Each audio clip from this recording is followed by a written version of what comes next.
He hid a helpless widow, until a man in uniform stepped in and changed everything. The diner was nearly empty that rainy afternoon in a small town off Highway 92. The smell of coffee hung in the air, mixing with the sound of sizzling bacon and an old jukebox humming a country tune. Behind the counter stood Martha, a frail widow in her late 60s. Her hands shook slightly as she refilled a cup for the only customer sitting at the corner booth, a man twice her size, with tattoos crawling up his neck and a sneer that never seemed to fade. "Coffee's on the house today," she said softly, her voice trembling but kind. She had always offered small kindnesses like that, even when she barely had enough to pay her own bills. The man, Tyler, looked up, his lip curling. "You think I need charity, old lady?" He spat. The cup rattled as she placed it down. "No, sir, just thought." Before she could finish, he slapped the cup from her hand. Hot coffee splashed across the counter, dripping onto the floor. The diner went silent. The cook in the back froze mid-step, his face pale. "Clean it up," Tyler growled. "You old people think you can buy respect with pity."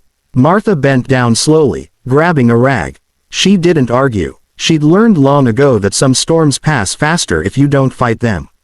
Her late husband, a truck driver, used to say, "Grace isn't weakness, Martha, it's strength with quiet edges." But still, as she wiped the floor, her eyes watered. Just then, the diner door creaked open, letting in a gust of cold wind. A tall man stepped inside, broad-shouldered, rain dripping from his uniform. His hair was cut short, his posture straight, his eyes calm but sharp. A Navy SEAL insignia glinted faintly on his jacket. He scanned the room, and his gaze stopped on Martha. "Mom." Martha froze, the rag still in her hand. "Danny," she whispered, her voice breaking. She hadn't seen her son in months.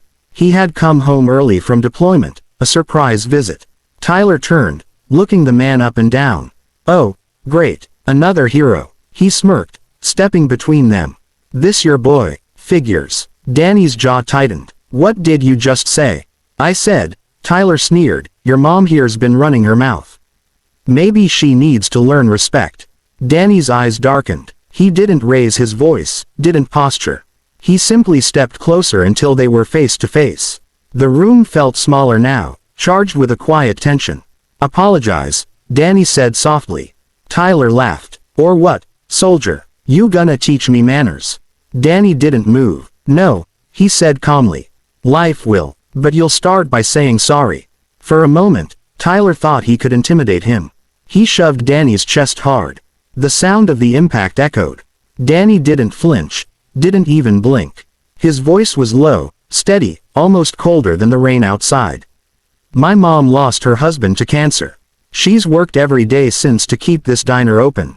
She feeds strangers when she can't afford to feed herself. You think that's weakness?" The bully's smirk faltered. Danny stepped closer, his voice now filled with quiet fire. "You hit a woman who's spent her whole life helping people. You hit my mother. You don't need my fists. You need to remember what it means to be human." The diner was silent except for the rain tapping on the windows. Tyler took a step back. His tough facade cracked just enough for everyone to see the fear, and maybe a flicker of shame. "Apologize," Danny said again. Tyler swallowed hard. "I'm sorry," he muttered, eyes down. Danny nodded once. "Good. Now, leave." The man turned and stumbled out into the rain, his boots splashing through puddles as he disappeared into the gray afternoon. When the door shut, the diner exhaled. The cook wiped his forehead. A young waitress who had been frozen in the corner whispered, "Sir, that was incredible." Danny turned back to his mother. "You okay, Mom?" Martha's lip trembled as she reached for him, her hands shaking. "You didn't have to do that, Danny. I'm fine." He smiled softly, placing his large hands over hers. "No, Mom, you always taught me to stand up for people. I just learned it from you." Tears welled in her eyes as she hugged him tightly. "Your father would have been proud," she whispered. Outside, the rain began to lighten, sunlight peeking through the clouds. Later that day, a small group of regulars came in, people who had seen what happened. Word spread through the town quickly. By evening, flowers and cards were left by the diner door. Someone taped a handwritten note to the window. "For Martha, the woman who reminds us that kindness is strength. The next morning, Martha found Tyler's pickup parked quietly by the curb. He stepped inside, not the same man as before. He held out a folded envelope. "I came to say, thank you," he said quietly, "for not calling the cops. For showing me something I forgot a long time ago."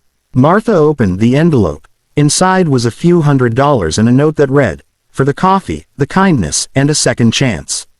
She looked at him with soft eyes. "Son, it's never too late to change who you are." Tyler nodded, his voice breaking. "I'm trying, ma'am. I really am." When he left, Danny walked over, watching through the window as the man drove away. "You think he'll change?" Martha smiled faintly. "He already started." Danny looked at her, admiration shining in his eyes. "You really are tougher than anyone I know." She chuckled, wiping her hands on her apron. "No, sweetheart, I just never forgot what love looks like, even when the world tries to make you forget." The diner lights glowed warmly that evening as the sun dipped behind the hills. People laughed, ate pie, and shared stories. Life moved on, but something in that small town felt lighter, as if one simple act of courage had reminded everyone that compassion still had a place in the world. Because sometimes, it doesn't take fists or anger to change a man. It takes someone brave enough to stand for what's right, and someone kind enough to forgive what's wrong. And that day, in a quiet little diner off Highway 92, both of those hearts belonged to a widow, and her son in uniform.